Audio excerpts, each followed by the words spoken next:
بھارت کی آبی جارحیت جاری ہے۔ لداخ ڈیم کے 5 میں سے 3 سپل ویز کھول دیے گئے ہیں۔ ترجمان PDMNA کے مطابق دریائے ستلج میں بھارت کی طرف سے آنے والے پانی کے سیلاب سبب سے ریلا خطرناک شدت اختیار کر چکا ہے۔ بھارت کی طرف سے سرکاری طور پر کوئی اطلاع موصول نہیں ہوئی۔ آئندہ 12 سے 24 گھنٹوں میں پانی گنڈا سنگھ والا کے مقام پر پاکستان میں داخل ہوگا۔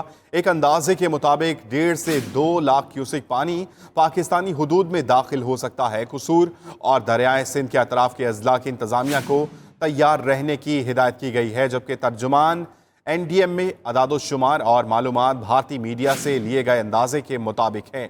پانی خربنگ کے مقام پر دریائے سندھ میں شامل ہوگا۔